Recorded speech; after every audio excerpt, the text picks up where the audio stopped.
What's up, everybody? Happy Tuesday to you. You know, the world is just an interesting place full of manipulation and gimmicks. So I'm catching the new Democrat gimmick, right? White dudes for Kamala Harris. Now, here's the thing.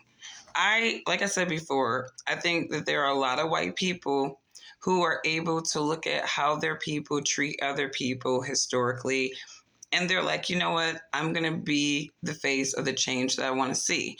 And there are some good white people out there who truly believe that Black people are just as capable and deserve a chance like anybody else.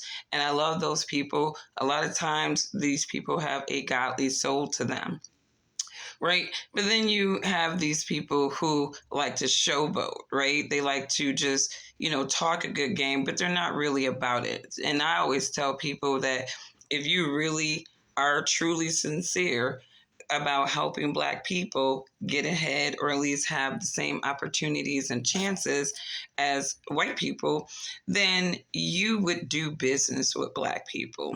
See, a lot of people just run their mouths, right? But they don't do business with Black people. I have white people clients, and I know that they're not bigots because they do business with me. They trust me. They trust my intelligence, right?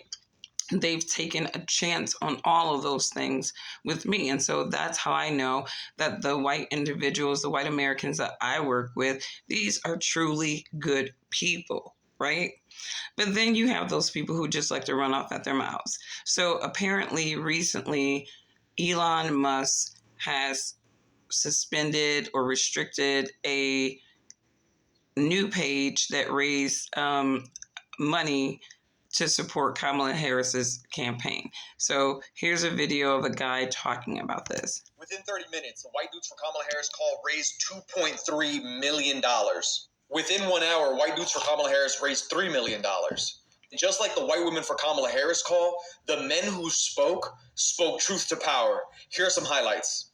The words that are being spoken by Donald Trump, those and words I'm just are a using this video for fair usage. The poisonous tree, where Shed says that Vice President is a DEI hire. What she is. Jubaville, who actually, the senator from Alabama, who couldn't find Alabama on a map, says that she's not qualified. Essentially what they're saying is a burden that women have been carrying. See, here's the problem, and this is what the Democrats have done, right? They have propped people who were not qualified for different positions to be in positions as faces for those positions. And obviously, you have a lot of, they own a lot of the systemic, credit points, if you will. They're gatekeepers, right? So you got institutions like Harvard, right? They call them the Black Brulee, right? The HBCU contingency. These people really are funded by non-Black people. HBCUs aren't funded by Black people. They're just not. They're not, right? These are funded institutions funded by non-Black people. So they have a hub in which they can select their next generation of Black faces and Black race hustlers, right? And, and we see the theme. It's a reoccurring thing. I mean, it's not something to feel insulted about because there's a reoccurring theme to this. Most Black politicians, Black faces that are propped, they're coming from the Harvards or the HBCUs, right? And then and a lot of times you have programs like the Young Globalists, which is really like a sort of junior Freemasonry organization, if you will. So a lot of these people are going through these programs. They're going through a series of evaluations to see if they are going to be a good prop. And the problem with Kamala Harris is she has been the vice president, but it doesn't seem like she has controlled or taken control or led pretty much anything. It seems like she has been a puppet. And you can even tell when somebody is a puppet because when they're doing interviews, really they're talking off the points that people want them to say, the repetitive, usual suspect talking points. They're not really talking like I'm talking to you right now, where I don't have any script. I kind of talk off the top of my head about what I know about topics, and I deliver my perspective, and so I have conviction in what I say because nobody is really dictating to me what to say. I'm not a part of some echo chamber that is spewing out the same type of MK Ultra rhetoric to people so that they can buy in.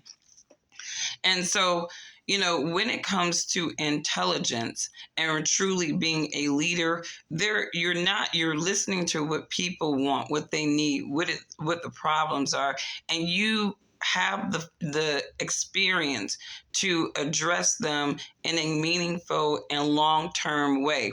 I haven't seen any politician really with the intelligence to do that, no matter what color they are. So they really should stop playing this intelligence game, because when you look at the United States for the past, I would say 5 decades, it has been nothing but low intelligent, greedy people running this nation and their legacies of family and kids and everything like that.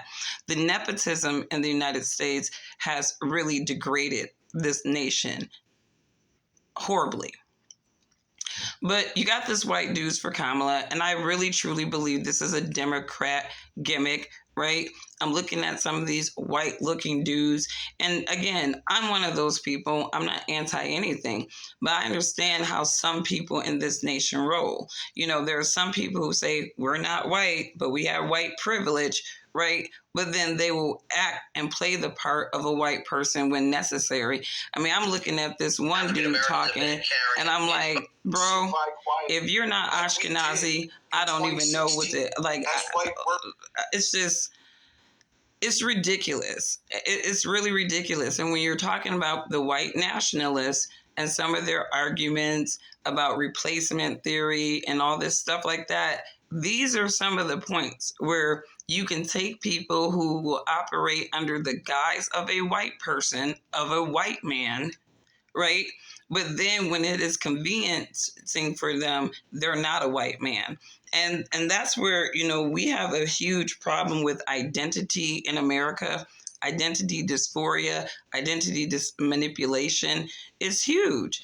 I think that the white guys for Kamala is really a way to throw shade at black men, because obviously Democrats can't rely on black men to support Kamala. Matter of fact, they're using all their blackface surrogates to demonize black men for not supporting their puppet, Kamala Harris. And I keep seeing people throwing out Josh Shapiro as Kamala Harris's prospective VP. And that's going to pretty much close out her campaign. It's going to close out her campaign, because there's no way you're going to prop this woman, sell this woman as a foundational black American, and then have her go and pick a non-black person as her vice president. It's not going to work for them. It's not going to work. I mean, they're going to look at her husband, and then they're going to look at Josh Shapiro, and black people are like, we know whose team you're really on. All right, let's just keep it a buck. People want to say, oh, this is anti. No, let's keep people, like the psychology of people, on a real playing field here. Okay, it's not what you want to believe. It's not what you feel everybody should be like. It's like people are very conscious of race in America and group disparities in America, because America fosters that, and they've always fostered that with their people. So now all of those MK Ultra, mind control, division, manipulations is coming back to haunt. It's coming back full force, and it's coming back against the people who have fostered it. So, with that being said, the white dudes for Kamala thing, I think is cringe. I think it's a joke, really. But I will say that, some of the conversations that some of these men say, they are hitting on the valid points, because they know. I mean, here's the thing. It's like people can talk about... We have to do more than just show up on a Zoom call. We have to talk to our neighbors. We have to talk to our brothers and sisters. We have to speak truth to power. And we cannot allow. These are normal Democrat phrases. Truth to power. And misogyny and xenophobia to be the thing that sets us backwards.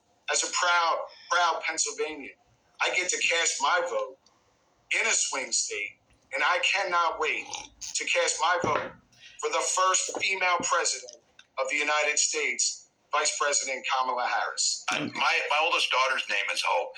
That's because my wife and I spent 7 years trying to get pregnant, needed fertility treatments, things like IVF, things that they would ban.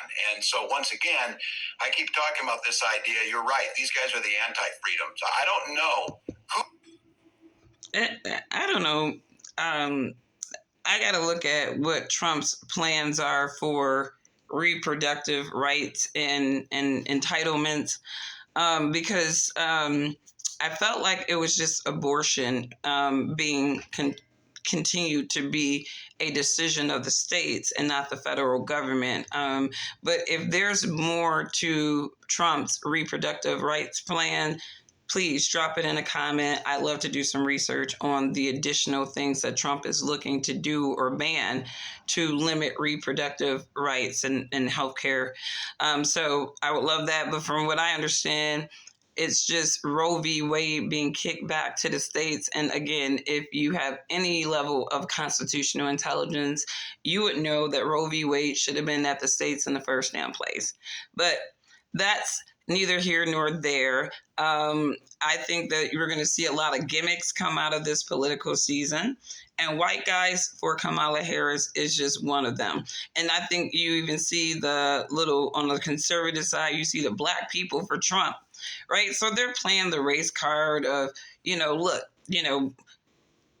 white guys are supposed to be racist, and yet here we are for this black woman. And on a Trump side, it's like Trump is supposed to be racist, but look at all these black people going for him. And it's just such a clown show to me. It's all weird. All of it is weird. I know that the Democrat echo chamber is using the word weird to refer to J.D. Vance, but honey, all y'all weird. All of y'all are weird.